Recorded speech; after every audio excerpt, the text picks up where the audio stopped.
evening. Today's our topic is entitled as gametogenesis. So gametogenesis ये अगर आपके लिए नया होगा जो जानते नहीं होंगे उनके लिए ये gametogenesis जो है ये टर्म जो है उनके लिए एज अ बेस होगी। आपने सुना होगा हर किसी से कि बेस क्लियर करो। मैं कहता हूँ आप जिस क्लास में हो वहां से पढ़ना शुरू करोगे तो वहां से आप बेहतर कर सकते हो, सवाए इससे कि वो उस रिलेटेड उस टॉपिक से रिलेटेड कोई भी टर्म आए आपको मालूम होना चाहिए। जिस तरीके से गेमेटोजेनेसिस है, तो जब हम गेमेटोजेनेसिस को डिफाइन करते हैं, when we try to define the gametogenesis what it is, so in simple words we define it is the formation of gametes. It is the formation of gametes. It is the formation of gametes. Yes, of course. As you know, there are two types of gametes, male gamete and female gamete. तो आप भी मुझे बता दीजिए, मैं जानता हूँ ज़हीन है, काबिल है, बता दीजिए कि जो मेल में होता है गेमेट उसको क्या हम कहते हैं? बेशक, इसमें तो कोई शक नहीं, स्पर्म होता है मेल। अच्छा बोलिए कि फीमेल में कौन सा होता है? ओवा और एग। ओवा और एग। लेकिन जो यहाँ पर खास बात है जो आपको समझनी है वो ये है कि विदाउट गोनेड्स ये जो आपके पास ये जो मतलब स्पर्म या ओवा जो है ये फॉर्म नहीं हो सकते विदाउट गोनेड्स।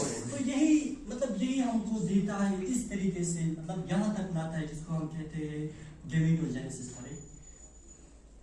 गेमेटोजेनेसिस।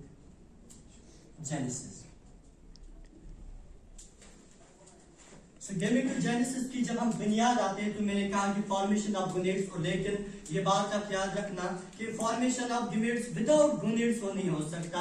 तो गोनेड्स प्रेजेंट होते हैं एक मेल में भी और फीमेल में भी, और फीमेल में गोनेड करता है वो प्रोड्यूस करता है ओवा या हम उसको एग कहते हैं, और मेल में जो गोनेड है वो प्रोड्यूस क्या करता है? स्पर्म। और जब ये बात अब हमारे पास आ गई कि स्पर्म होता है, एग होता है, अब ये छोटी सी बात है क्योंकि गेमेटोजेनेसिस की अब हम डिटेल में बात करेंगे, ये छोटी सी बात है, ये आपको समझ में आई? क्लियर है? तो इसके आगे जब हम चलते हैं तो देखते हैं हम ये जो गेमेटोजेनेसिस है इसके कुछ फेजेस है। पहले को हम कहते हैं स्पर्मेटोजेनेसिस, दूसरे को हम कहते हैं स्पर्मियोजेनेसिस। क्या कहते हैं? पहले को स्पर्मेटोजेनेसिस, दूसरे को कहते हैं स्पर्मियोजेनेसिस। अब स्पर्मेटोजेनेसिस होता है, अब ये आपके लिए यहाँ पर एज अ बेस बन जाएगा। अगर आपको यहाँ पर ये मालूम नहीं होगा कि स्पर्मेटोजेनेसिस क्या होता है, फिर आप आगे जितना भी पढ़ेंगे आप उसको नहीं समझ पाओगे, क्योंकि आपके लिए बेस बन गया स्पर्मेटोजेनेसिस, ये जानना जरूरी है। तो इसके लिए मैं आपको थोड़ा सा यहाँ ले जाऊंगा कि ये जो हमारे पास सेल है ना, सेल है, और ये सेल कैसे बनी मैं आपको कहता हूँ कि ये सेल यहाँ पर डिप्लॉयड है, यानी इसका जो क्रोमोसोम नंबर होगा वो भी 12 होगा, डीएनए नंबर वो भी 2n होगा। तो ये सेल जो है डिप्लॉयड सेल है। अब ये डिप्लॉयड सेल बनी कैसे? अब मैंने आपको कहा कि मेल भी करता है प्रोड्यूस, ये प्रोड्यूस करता है स्पर्म, और फीमेल करता है ओवा। तो ये जब एक दूसरे से मिल जाते हैं तो हमें एक डिप्लॉयड सेल बनाती है जिसको हम ज़ाइगोट नाम देते हैं, बाद में दे देना। तो ये ज़ाइगोट जो है ये डिप्लॉयड सेल होती है। आप भी मुझे बता दीजिए कि इसमें क्रोमोसोम नंबर कितना होगा? 46। Why 46? क्योंकि 23 मेल्स आए, 23 फीमेल्स आए। तो इसकी जब हम बात करते हैं तो क्रोमोसोम नंबर 46 से, और डीएनए भी कितना होगा? 46। एज यू नो, अगर नहीं जानते तो ये बात याद रखिए कि क्रोमोसोम नंबर डिटरमाइन्स डीएनए। याद रखिए, सिंपल सी बात है, याद रखो। छोटी छोटी बातों को आप मतलब याद रखते के बड़ा कॉन्सेप्ट बनाओ, लेकिन जब आप ये छोटी बात मतलब इसको इजीली लेते हो, ये समझ नहीं लेते हो, तो यही आपके लिए फिर बड़ा वो कहते हैं ना कि डाउट बन जाता है, यही बन जाता है। इसलिए जो भी पॉइंट वन हो, कोई भी छोटा सा कॉन्सेप्ट उसको होल्ड कीजिए। इसलिए कहता है कि बात में यहाँ कहूंगा कि टीके से बन जाता है समंदर। छोटे छोटे कॉन्सेप्ट्स को आप होल्ड कीजिए, उनको समझिए, उनको फिर इलाबोरेट कीजिए, फिर माइंड सेट में उनका एक मैप बना लीजिए, और आप एज ए रिजल्ट आप खुद देखो। ठीक है? तो ये हो गया, मतलब हम फेजेस बात कर रहे हैं। एक तो होता है स्पर्मेटोजेनेसिस, दूसरा होता है स्पर्मियोजेनेसिस। तो आप मुझे कहेंगे कि आपने थोड़ा सा पढ़ा है कि स्पर्मेटोजेनेसिस होता है क्या है? कोई मुझे कह सकता है रैंडमली? फॉर्मेशन ऑफ लेकिन अगर यस इसकी जो एग्जैक्ट डेफिनेशन है हम कहते हैं कि फॉर्मेशन ऑफ स्पर्म्स यस होती है फॉर्मेशन ऑफ स्पर्म्स लेकिन फॉर्मेशन लिखता हूँ आपके लिए हैंड राइटिंग सॉरी उसके लिए फॉर्मेशन ऑफ स्पर्म्स वही होता है ना देखो शॉर्ट में लिखता हूँ तो फॉर्मेशन ऑफ स्पर्म्स अगर आप बात करेंगे स्पर्म की इस वक्त ये बना है किससे ये देखिए आप मतलब जो लास्ट फेज हमें होता है चार होते हैं जिनको कहते हैं स्पर्मेटिड्स क्या कहते हैं स्पर्मेटिड्स ये स्पर्मेटिड्स को अगर हम एक मतलब सेपरेटली एक स्पर्मेटिड को लेंगे ना इसको स्टडी करेंगे तो फिर उसी से स्पर्म बन जाता है उसी से स्पर्म बन जाता है तो पहले स्पर्म क्या होता है राउंडेड होता है क्या होता है राउंडेड हाँ आफ्टर दैट हम देखते हैं जो मतलब आफ्टर दैट जब हम देखते हैं ना कि हम देखते हैं स्पर्म उसका स्ट्रक्चर होता है लाइक अ टेडपोल उसके पास एक हेड भी होता है टेल भी होती है लाइक ए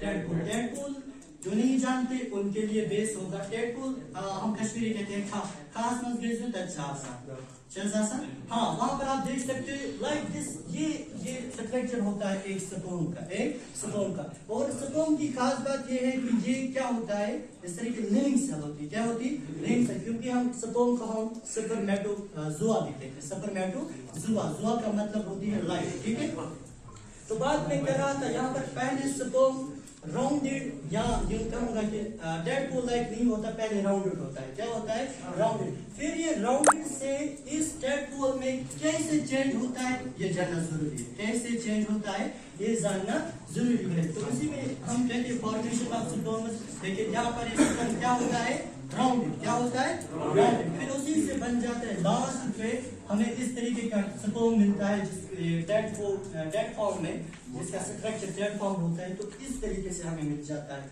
तो ये था little bit information about the spermatogenesis क्या होता है लेकिन ये जो मैंने आपको कहा कि ये इस तरीके का मतलब टेडपोल लाइक दिखता है लेकिन ये स्पर्मेटोजेनेसिस की मतलब इसमें नहीं आता ये आता है स्पर्मियोजेनेसिस मैंने आपको मतलब कलेक्टिवली कहा किसमें आता है स्पर्मियोजेनेसिस मैं कह रहा था ना कि ये जो राउंडेड बॉडी राउंडेड स्पर्म आपके पास पहले होता है ये बन जाता है पहले ही प्रोसेस से पहले फेज से स्पर्मेटोजेनेसिस राउंडेड तक बन जाता है और ये कहां से शुरू होता है मैंने कहा ये सेल से शुरू होता है जो डिप्लॉयड होती है फिर इसमें मियोसिस होती है और माइटोसिस होता है उसके बाद हमारे पास 4 स्पर्मेटिड्स आती है ये दर्शन में आपको कह रहा हूँ ये बातें जरूरी है आपके लिए तो फिर 4 स्पर्मेटिड्स में अगर हम एक स्पर्मेटिड को स्टडी करते हैं फिर देखते हैं कि ये राउंडेड होता है फिर राउंडेड जब ये होता है फिर हम स्पर्मियोजेनेसिस की बात करते हैं स्पर्मियोजेनेसिस की कुछ सब फेजेस है पहला फेज आता है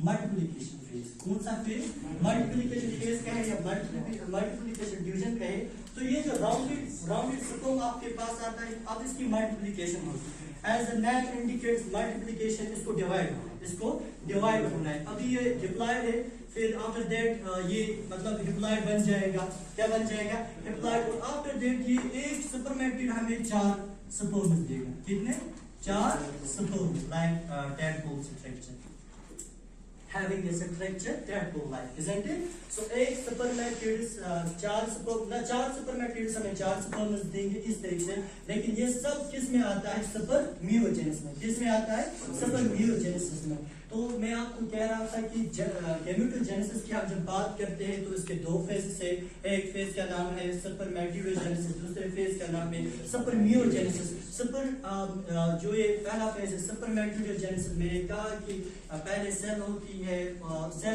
डिप्लॉयड होती है और फिर लास्ट में हमें 4 स्पर्मेटिड्स मिलते हैं फिर हम स्पर्मियोजेनेसिस में एक स्पर्मेटिड को स्टडी करते हैं और इस एक स्पर्मेटिड को स्टडी करने के बाद हमें लास्ट में स्पर्म की जो शेप मिलती है वो टेडपोल लाइक मिलता है टेडपोल स्ट्रक्चर मिलता है ठीक है तो आफ्टर दैट हम कहते हैं कि millions and trillions of sperms बनते हैं एक इंसान में अप्रोक्सीमेटली 70 डेज मतलब लगते हैं एक स्पर्म को बनने के लिए लेकिन यहाँ पर मोस्टली स्टूडेंट्स इस कंफ्यूज में पैदा होते हैं कि अगर एक स्पर्म को 17 दिन यानी 70 दिन लगते हैं तो 74 डेज लगते हैं तो मिलियंस ऑफ ट्रिलियंस स्पर्म्स आते कहां से लेकिन मेरे भाइयों, अगर मैं आपको ये बात थोड़ी सी अपने अंदाज में समझाऊं तो मैं कहता हूं कि एक स्पर्म को 74 डेज लगते हैं, लेकिन at a time millions of trillions sperms बन जाते हैं।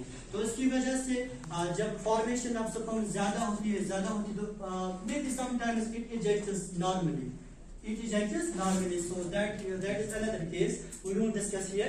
So ये आपको समझ में आए कि 74 डेज लगते हैं एक स्पर्म को बनने में। अब एक स्पर्म नहीं बल्कि बहुत सारे millions and trillions sperms human में बनते हैं।